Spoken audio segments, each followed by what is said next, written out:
I never imagined I'd end up so estranged from my own parents, but here I am, writing on a throwaway account because I can't risk anyone I know finding out the truth. I come from a small suburban family, just me, my older brother, and our parents. My brother, let's call him Nick, was always coddled, even though I was the more responsible kid. While I was studying and saving money, he was out partying with friends, racking up credit card debt, and mooching off our parents.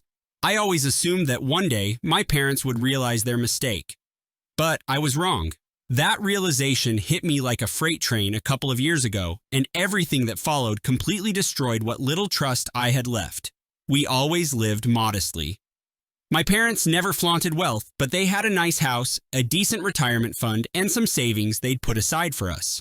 I grew up under the assumption that we'd share anything they had left over when they passed or decided to pass things on. It was just natural for me to believe they'd split things evenly, given I'd never been a problem child, never missed curfews, always did my chores, and even went to college on scholarships and part-time jobs. I didn't require them to pay my tuition because I had it covered. Nick, on the other hand, needed bailouts. He got kicked out of a community college, got a car repossessed, and lived rent-free at my parents' house until well into his 30s. I guess that should have been the tip-off. They were never going to let him fail, even if it meant throwing me under the bus. Fast forward to when my parents decided to retire. They sat me and Nick down and told us they wanted to talk about their estate planning. I expected they would divide everything fairly, but they announced that they'd be leaving their entire estate to Nick to give him a hand up. They tried to soften the blow by saying I was already successful and didn't need as much, while Nick never quite found his footing and needed more stability. I was stunned. I tried to reason with them to point out how that was unfair, but they dismissed me. The final dagger was when they said I was so independent that I'd manage just fine. Nick shot me this little smirk, and I swear it took everything in me not to stand up and flip the table. I walked out that day feeling gut-punched. I spent a few weeks simmering in resentment, but I tried to move on with my life. My parents and I didn't talk as much after that. Whenever my mom tried to bring it up, she'd say, "You know, we love you just as much." Like that was supposed to make me feel better. Meanwhile, Nick was busy bragging about how he'd use the inheritance to buy a better house or invest in some shady crypto scheme. He actually had the nerve to ask me for advice on investing, as if I was supposed to help him manage money my parents had promised to him. I shut him down and refused to discuss it. That's when he started telling me not to hold a grudge. The hypocrisy was mind-blowing. Then came the real kicker about a year later. I'd been saving diligently, building a decent emergency fund in my personal savings account. I didn't hide my success. I owned a small condo, had a stable job in financial consulting, and was dating a wonderful person, who I'll call Emily. Life wasn't perfect, but at least I had control over my finances and future, or so I thought.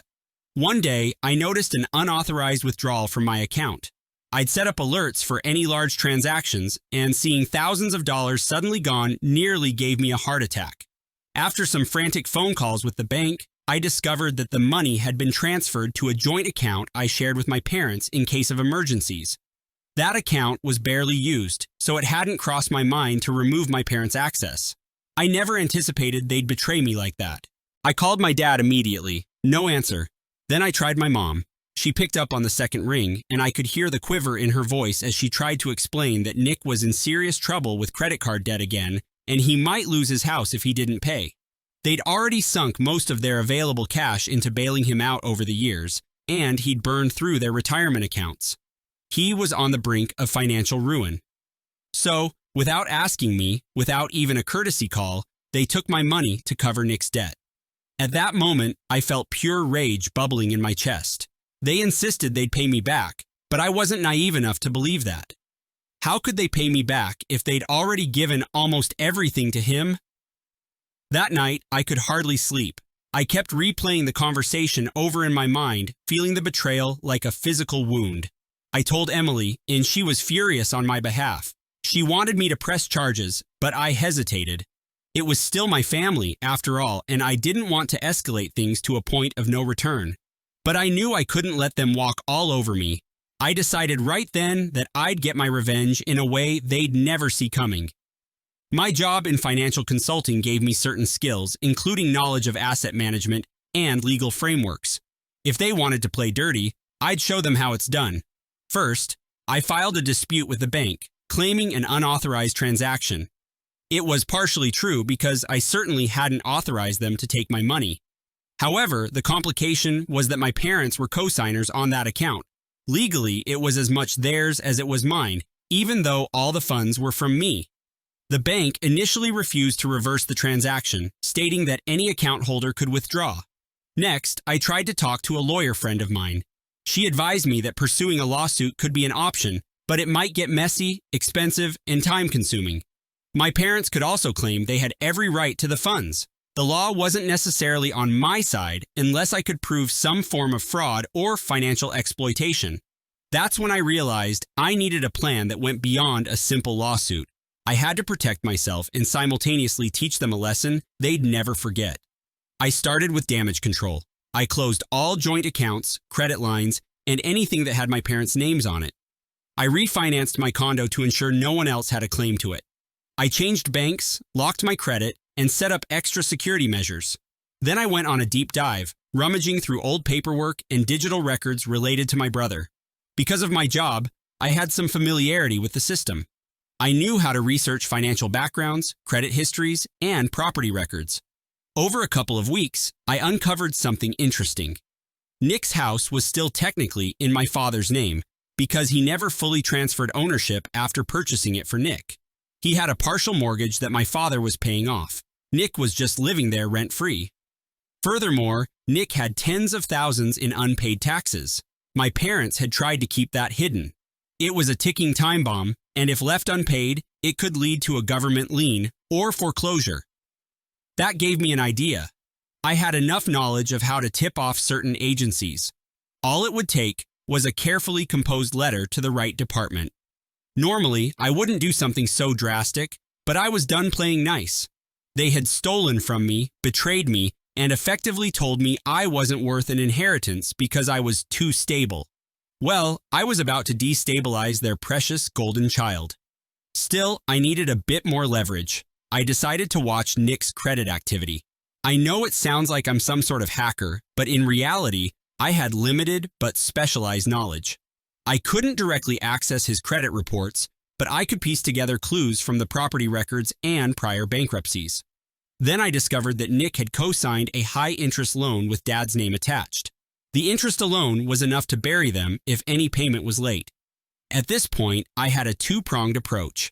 Tip off the authorities about Nick's delinquent taxes and let the bank know that one of the co-signers on that high-interest loan was in questionable financial standing. Before I pulled the trigger, I decided to have a face-to-face confrontation. I showed up at my parents' place unannounced, calmly asked them to return my money, and told them I was willing to compromise if they paid me at least half right away. My dad looked at me like I was speaking a foreign language. My mom stammered about how they didn't have the money.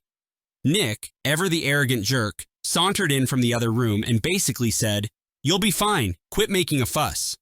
That sealed it. I realized they weren't going to make this right. I left without saying another word. A few days later, I made some calls and wrote some letters.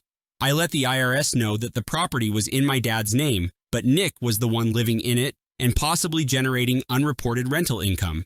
I may have embellished that part, but it was enough to trigger an investigation.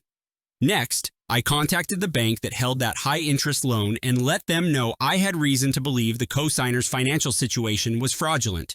I pointed them to some public records indicating a history of bankruptcies and unpaid debts. I did all of this anonymously, of course. Then I sat back and waited, not quite sure how it would unfold, but trusting that it would cause enough chaos to get their attention. Within a few weeks, my parents were hit with a flurry of notices. My mother called me in a panic, begging for help. She said the bank was threatening to take action against them because of Nick's missed payments. She also mentioned that the IRS was investigating potential tax fraud tied to the house. Meanwhile, Nick was furious, trying to figure out who'd ratted him out. He posted this long rant on social media about snakes and backstabbers. I read it with a sense of grim satisfaction. He had no proof it was me, but deep down, I'm sure he suspected. I didn't respond, just watched the meltdown from the sidelines. Of course, things escalated. They owed thousands in back taxes and penalties. The bank threatened to foreclose if payments weren't caught up. Nick's credit was ruined beyond repair, and he was forced to sell his car to cover some immediate costs. My parents had to drain what was left of their retirement just to keep the house from being seized. It was poetic justice, but I didn't stop there. With my inside knowledge, I found a small legal loophole. Because the house was never fully transferred to Nick, my father was on the hook for every penny. If they tried to sell the property to recoup costs, Nick's disastrous financial history would scare away potential buyers. No one wanted a property tied to possible tax fraud. They were stuck. It was around this time that my dad finally broke his silence and called me. He demanded to know if I had anything to do with their sudden misfortunes. I stayed calm and told him I had no idea what he was talking about. He sputtered about how his life was in shambles and how Nick was on the verge of losing everything. I asked him calmly, "What about my money?" He went quiet, then mumbled that he'd pay me back eventually. There was no apology, no remorse. It was all about how I should help out because we're family. That's when I felt a bitter satisfaction. My parents had shown me how little my well-being mattered when they took my savings. Now they were reaping the consequences. Over the next few months, things continued to unravel for them. The investigation by the IRS wasn't a full-blown criminal case, but the back taxes, interest, and penalties piled up. Nick tried to move back in with my parents, who were now struggling to pay their own bills. My dad was forced out of retirement to pick up a part-time job. My mom sold possessions, including some heirlooms, to cover overdue mortgage payments. Meanwhile, I was focusing on my own life. I married Emily, with a small ceremony attended by her family and a few close friends. My parents weren't invited. Nick definitely wasn't. I sent them a polite announcement afterward. I'm sure it stung. A part of me wondered if I'd taken things too far, but then I reminded myself they had stolen from me without a hint of remorse. This was the consequence of that betrayal. My father tried one more time to salvage the situation. He asked me to buy the house from him at a discounted rate, hoping I'd bail them out of their predicament. I considered it momentarily. A chance to own a bigger property at a cheap price was tempting, but then I realized that would be another way they'd leech off me. I turned him down flat. He tried to guilt me, claiming I was letting them become homeless. I reminded him that they'd already decided how to distribute their assets when they die. Everything to Nick, so they could turn to him for help. Nick, predictably, had nothing. He blamed me for his problems, insisting that I manipulated our parents into cutting him off. The irony was painful. They'd never cut him off in the entire time I'd known him. But now he was no longer in a position to mooch. He started couch surfing at friends' places because his house was on the brink of foreclosure. My parents ended up selling it at a loss just to settle the back taxes and part of the mortgage. They moved into a cramped apartment. I heard from mutual acquaintances that my dad's health was suffering, and my mom was constantly worried. I won't pretend that I took pleasure in their suffering per se, but I won't deny feeling vindicated. This was the path they chose. They made their bed when they took my savings and gave my brother everything else. Of course, the extended family found out about the drama. Some relatives reached out to me, urging me to forgive and forget, but they didn't know the full story. I told them the bare minimum. My parents stole money from me to bail out Nick's debt, and I decided to protect myself. I refused to explain further. Why should I? People tried to guilt me by saying, "They're still your parents." I simply responded, "They didn't act like it." Eventually, the calls stopped because I wouldn't budge. Emily stood by me through all of it, reassuring me that I wasn't wrong for standing my ground. A year after everything blew up, I was in a much better place financially. My career was thriving. Emily and I were considering starting a family. One afternoon, out of the blue, my mom showed up at my office. She looked tired, older than her years, and tears filled her eyes the moment she saw me. She pleaded with me to help them. She said Nick was in worse shape than ever, going down a spiral of debt and depression.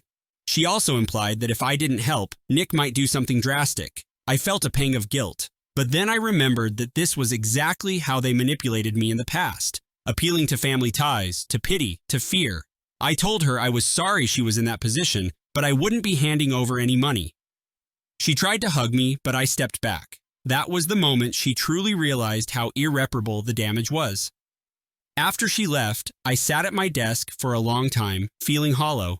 It's a strange mix of emotions when you seek revenge on your own family.